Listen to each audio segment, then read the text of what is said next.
Wealthy people aren't wealthy because they win every day. They just use systems that make losing hard. Welcome to the Budgetdog Breakdown. I'm your host, Brennan Schlagbaum. I'm a former Deloitte CPA who reached financial freedom by 32 years old. And now I help families build real wealth with money that they already have. With that being said, our first question comes in from username 007 G1M. I'm 21 and I'm still trying to invest. I have a question, Brennan. How do I exactly invest in crypto? Is it a good investment? So we're kind of comparing and doing two different things here. 007, I want to call you James Bond. And I want to first answer the first question and then kind of get into the second question as well. So I'm still trying to invest, which should be the focus here, which is investing in the stock market, investing in real estate, investing in good quality assets, let's call it. Secondly is the crypto side of things, which I am not opposed to. I do own Bitcoin, which some may consider not crypto, but I do own some Bitcoin, and I do believe it's a good investment. But I want to talk about how to actually get to that level. So the first thing I want to do is make sure I have everything set up. So I go through a checklist for all of my students. If they ever ask me this question, like, should I invest in crypto? Number one, I don't think it's necessary. I think it depends on the situation and depends on if you want to position it accordingly in your portfolio and you believe that this is an asymmetric risk reward bet. I think there's going to be most of the projects in the crypto land are going to go to zero. That's just the reality of any new technology, any booming, industry. That's always the case. Look at the .com era. I think the same thing we've already seen in 2018, 75% of crypto projects were scams. And so I don't always just jump to this right off the bat. If you go through the basics and you go through what I call the step-by-step framework of my investment framework, and then you get to this, I think it's okay. So the first thing I want to do is focus on the investment framework. So let's take your income, your gross income, how much you actually make at your job or total in totality, multiply that by 15%. So let's just say that's, 100,000 times 15% is 15,000. The first 15,000 of your income in any scenario should go to retirement accounts. The way we do this is the 401k up to the match, the IRA, maxing that out, and then going back to your 401k to hit the remaining 15%. Now, if you do have an ESPP in that, I do put that at step number 2 right there. That's the first 15%. Anything over and above 15% can go to the following. Number 1, HSA. Number 2, taxable brokerage account. I love those. If you have all of that together and you have a real plan, which you're 21, you probably don't realistically, then we can then get into the crypto conversation.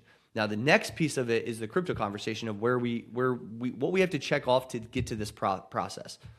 Number 1, you have to remove all bad debts. So things like consumer debt, debts above 6% interest, or debts without assets attached. Number 2, you have to at least have an emergency fund. Let's call it 3 to 6 months of emergency expenses. Number 3, invest the 15% we just talked about, minimum towards retirement. Number 4, you better have a budget. If you don't have a budget, you're way ahead of the conversation into crypto land. Number 5, if you do have children and you're investing for them, make sure you prioritize them over something that potentially could or may or may not be in the future. And then number 6 is make sure to begin investing in a non-retirement vehicle. So if you went through the framework I just talked about, the taxable brokerage is that non-retirement vehicle, and you're in a really good spot. If, in fact, you have all of those boxes checked, you've done my entire framework, I think it's time that you can put 1 to maybe 5% in a specific project or even diversify into different crypto projects. You could also just do Bitcoin and Ethereum, kind of the two big dogs in the industry right now. I do think there is risk to all of it, and you have to understand that it could go to zero. I don't think Bitcoin will go to zero, but I do think a lot of crypto projects will go to zero. So that's important to understand. So is it a good investment?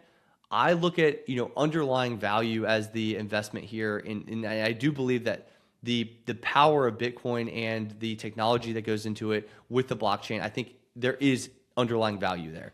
I know a lot of people argue there's not really value there, and they'll think in traditional sense of like, a company that has stock, that has, cash flow and operations to back it. I look at this underlying investment as something with Bitcoin, but not necessarily the same. Do I think it's a good investment? I think Bitcoin is, assuming you've checked all the boxes. Do I think other crypto projects are? I have no idea. There are so many of them, right? And they're always popping up. So I don't know. It's up to you, but I would definitely think about the way you position that as being the more important question there, and not just trying to get in because of FOMO or because everyone's saying they're getting rich, or you're seeing a few stories out there. Really understand what you own. Still, the same fundamentals apply. Understand what you own based on your risk profile, position accordingly. Make sure you can explain it to a 5-year-old, and assume that if this goes to zero, your whole financial plan is not ruined as a result. So that's how I would answer that question. Okay, so Trey from Knoxville says, I make $140,000 a year and I still can't tell you where my money goes every month. Like, genuinely no clue. How do I fix without tracking every single coffee? Great question, Trey. So the way I always look at this is there's a 3-step process. Number 1, you need a balance sheet. You need to track all of your assets and liabilities, because that's going to tell you the story of what's going on here in your cash flow, which is second document would be a budget. So the first document's a balance sheet. That's going to say, here are my assets, here are my liabilities. Are they trending in the right direction? The only way they can trend in the right direction is if you know where your cash flow is going. So this marries those two together to basically get you the answer here. The third document I would have is an amortization schedule. So an amortization schedule is just a list of your debts and basically the payoff process of those. It will show your interest, your principal, the timeline, all the details of the debt, and all of those debts, of course, are sitting on your balance sheet as a liability. So you have all of your liabilities over here on an amortization schedule for the timelines. You know where everything's going. That 3-part system makes your life a lot easier. So with that being said, now when we talk about the budget, we need to know the ins and outs. Now, it is very easy in today's world, and the way I've done it is to summarize basically through an app of your total expenses by category. So you do have to take the proper steps to define what your categories are, set that up in a budgeting app. We have an AI tool to make this way easier for you. If you guys want, show notes below, 30 days free trial. And what we do is basically take all of our categories and take the sum totals of those categories and put it into our budget spreadsheet. What that does is take away all of the time that it takes to typically do a budget, and it basically summarizes it for you so that you're the CEO of your financial life. Now, our AI tool is going to take all your bank transactions through what's called Plaid, pretty common software everybody uses to connect and link different things, your bank to any app out there. And we use that software to bring it directly into our spreadsheet, which then will auto summarize everything for you. Now, as an individual, a busy parent, what I want you to focus on is just the sum total. If you're out of whack on a specific category, that's when you actually go into the budget and look at the details, saying, what do I need to change about this going forward? That's going to make your life a lot easier. Our AI tool makes this so simple. We also have the ability with the same AI tool to do a 90-day look back analysis. So actually what you've spent over the last 90 days, and that's all automated for you through this free tool, again, for the first 30 days. All right, Brianna from Denver says, my mom never talked about money growing up. Now I'm 34, I'm making 6 figures, and I feel like I'm faking it. Is it normal, or do I really just suck at money? Well, Brianna, you kind of asked a 2-part question. Number 1, you said you're doing well, but you're faking it. Faking what? Faking your appearance? Faking that you made it? Faking what? Your professional life? And then you said, all of a sudden, is that normal? Do I really suck at money? So it sounds like there might be there's a lack of confidence when it comes to actual money management, is my guess. And you feel like you're kind of above water because you have a good salary, but you feel like you're like maybe an emergency away from losing everything. And so if you feel like that, it's probably because you don't have a system in place. Like I talked to Trey from Knoxville about just a second ago, I'll kind of tell you the same thing in a different way. You need a system. If you don't automate a system in your life and you don't know where every single goal that you have is going and how it's going to be, accomplished, you're always going to feel like you're behind. You're always going to feel like you don't really know how to do this. So if you have a tracking system, and more so a projection system, so that it knows and tells you, this is how much I need to put in this specific account every single month in order to hit this goal, to get this amount in X time. There would be no guessing. There would be no fear that you have in your question here. The reason you don't fear or you don't feel like you're accomplishing things or you're faking it is because you don't have all those answers. And when you're in the unknown, it's a very scary place to be. I always tell people, Hollywood knows this about people. If you're operating in an unknown territory, you're more scared as a human being. So in the scary movies in Hollywood, they always have the bad guy not really seen throughout the movie. Like you'll see his footprints, throughout the snow. You'll see him go right past a window, but you won't really get a full picture. So what happens is your brain starts to think about potential scenarios that could play out and scary scenarios. That's where you're at right now. Now think about this. Think about if you knew that was actually your dad in the back and it wasn't scary and he was just coming to see you, and you saw footprints, and you saw him walk outside, and you open the window and say, hey, Dad, come on inside, because you know it's your dad. It's not scary. But because you don't know what's going on, you're going to feel scared. So you need a system to know the answers so that you're in the knowing and you're not living in the unknown. It's pretty easy from there, Brianna. We can help you guys out in Budgetdog Academy. Go in the link below and check that out. Dominique from Nashville says, I've got $22,000 in student loans, $9,000 in credit card, a car payment, and my buddy says I should be maxing out my Roth before I pay any of that off. That doesn't sound right to me. I think you have a good gut, Dominique, but I don't know enough to argue who's right. So $22K in student loans, the first thing I would do, Dominique, is ask yourself, what is the interest rate on those? Sometimes they come in a combination of a bunch. Is it one? Is it many? What are the interest rate? $9K in credit card. That is a given that should be paid off first because that interest rate is super high in credit cards. We do not play with consumer debt. Number 3 is car payment. Now, the car payment in this situation could be at or above that 6% mark. If it's below, you're probably in the clear to start maxing out your Roth. If it's above, we definitely want to consider it just like we would with the student loans. So interest rate does matter in this situation, but I can tell you credit card debt, and more so behaviorally, we need to focus on that first. So your friend, aka buddy, does not know what he's talking about, and therefore we're going to course correct how we would go about this. Number 1, we're taking all available cash flow and we're putting it towards credit card without question. That credit card needs to be paid off ASAP. 1, because of the interest rate, and even if it's a 0% credit card for the next 12 months, there's a behavioral problem. And we're playing with fire at that point in time, because if that runs past 12 months, let's say it is 0%, there's a chance that once it passes 12 months, you're either going to have to do another balance transfer because you're overextending your lifestyle, or that becomes interest at that point in time. So we need to get that gone as fast as humanly possible. That is my main focus. All cash, everything. So do not max out the Roth IRA until you do that first. Will from Tucson, my wife and I just combined our finances after 3 years of marriage, and it's a disaster. We had no idea what the other person was spending. Where do you even start when you're basically merging two financial lives that were on completely different pages? So my first question to you, Will, is why are you on different pages if you're married? Just because somebody has a different account, or your wife has one account, you have the other, does not mean you would be on a different page. I think what this is exposing is that you guys aren't aligned as a couple, and that this is a hard conversation to have because it was unexpected. The first thing you guys need to do is sit down and talk about, why are we spending where we're spending, and not in a guilt or shame way, because a lot of people will address this conversation and feel bad about it, or they'll feel guilty, or they'll feel like they just have to cut everything. There's nothing wrong with spending money. There's nothing wrong with you both deciding what's important. Typically, aligned couples understand what's important to them. They value what's important to the other individual, and they pretty much do pretty regular stuff together. And they know that, for example, my wife wants to get her nails done every 2 weeks. I don't do that, but does she? Obviously. Does she value that? Yeah. Does she enjoy that? Yeah. Is that her time out of the house? Yeah. And so as a result, there's no shame or blame or anything. That's great. Go do it. Have fun. And so I think the most important thing is understanding each other deeper. We work with a behavioral psychologist in the academy to address these types of things, because oftentimes spouses will say, like, our money is not aligned. Your money is just showing you what you prioritize, what you value.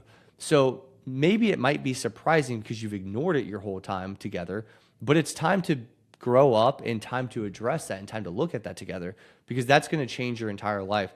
Once you do that, from there, it's pretty easy. But that behavioral psychology that I talked about within my academy, when we work with that, every single student comes in and works with this behavioral psychologist. She uncovers the subconscious. There are reasons you're doing what you're doing. It's not random. People think they just do random things in this world. It's not. It's very intentional typically. Whether or not your conscious knows it is a whole nother story. But typically, 88% of our daily habits are subconscious related. So whatever's going on, and both of your previous stories, your narratives in your head, based on your previous experiences, based on your previous money experiences specifically, that's why this stuff is playing out. It is your opportunity to get to know each other better and understand each other better so you can grow together as a couple. And again, just talk about what you guys value, and that should go in the budget. That's exactly what you should be spending every single month. And there should be no guilt about that. Anthony from Tulsa says, I've been at my job for 7 years and never once asked for a raise. I just take whatever they give me. How do you actually have a conversation without making things weird? I think this is a very easy process that people do not take advantage of enough. Most people wait for their boss to come to them on an annual basis. Let's have our performance check. We'll talk about raise, and you get a 3% basically cost of living adjustment, which is not a raise. That's basically to keep up with inflation. And in fact, inflation can be argued that it's higher. So you're actually making less money every year, likely, Anthony, because you haven't done this. Now, where people go wrong is they address the raise first. I've been on both sides. I've been W-2 and I've also been a business owner. And I would tell you my perspective has shifted. When I was a W-2, I made sure I was getting that raise every year. I was making sure my boss knew I was ready to have that conversation, and I really, really wanted to talk about that. What I've changed my perspective on is how I went about that. And I think I would have made more money if I would have taken my skill set and understanding now and applied it to when I was actually W-2. As a business owner, when I'm looking to pay somebody, I'm not looking for somebody to come to me every year and say, I deserve more money. Sure, cost of living adjustment, that's one thing. But I want them to come to me and throughout the entire year and show me that they're actually putting in the work and the value. And if you're doing that, it is almost guaranteed that you'll get a raise. But how I would go about that is actually working with your boss the entire year. So if somebody came to me on my team and they said, hey man, I really want to, I have this goal, I have this goal, I have this goal. In order to hit these goals, I have to aim for this target number. I know that I can provide a ton of value here. I want to expand the value that I'm providing because it all comes down to value. Money is just an exchange of value. And a lot of people go into this with a selfish reasoning of I want more money because, and they stop thinking about what the business owner is thinking, which is the ultimate person that's paying you. If you make the business owner happy and you provide a lot of value to the business owner, why would the business owner not pay you a fraction of that? Similar to what they're doing in the market, they're business owners, they're making profit, they're making income from selling product or said service. They're providing exponential value and they're getting a fraction of that. Same thing goes for you. So when you start thinking as a business owner and you're thinking through that lens, you're going to get very rich very fast. Number one, understand your market. So some people's market, there's only so much value they can provide. There's so much comp they can earn because of the skill set that they're using or the industry they're in. And there's not a way around that. So number one, understand your ceiling. Because if you understand the top people in my industry make this much, what are the different things that they're doing that I'm not doing to get to that number? That's the first question you want to ask yourself. Then once understanding that gap, think about not just the money difference, but think about the value difference that the top performer is doing that you're not doing. Now, that is what I want to focus on with my boss. So I want to talk to him, what can I do to provide as much value as possible? But don't just ask the question in a passive nature. Say, here's what I've researched. That is such an appealing thing when somebody comes to me with a plan and they're asking me for guidance. They're not saying, what should I do? And I'm sitting here, I haven't planned for them. I'm not thinking about their raise. I'm not thinking about their situation. I'm thinking the job I hired them to do, I want them to do it. But if you came to me and said, I would love to provide more value. I've researched the entire market. I see the opportunity in the business right here. If I were able to do that, do you think that would be helpful for you and to ascend you? Make your boss look good to their boss because that's really what's going to happen. If you're able to step in and say, hey, here's an opportunity. If we nail this, we're going to look good together. That boss is going to be on your team. That boss is going to support you. And then when you provide that value to the company, guess who the boss is going to give the credit to? You. Guess who the boss is going to give the opportunity to when they get promoted? The next person in line will be you. You'll get promotions, not just raises. You have to think about it like a business owner here.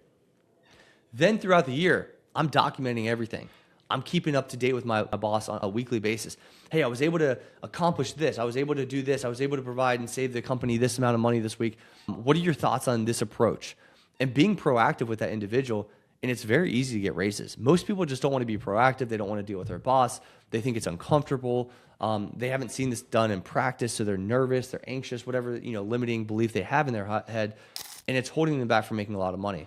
I have a lot of people in my community taking this advice and using it and making a lot more money in their career. It's up to you if you want to apply it, but I'm here just to provide the guidance, and if you take that, I can assure you you'll make more money. That's it for today's breakdown, and drop a question in the comments if you want to answer it in the next video. And remember, take care of your money so it can take care of your family. This is bigger than math, and I'll see you in the next one.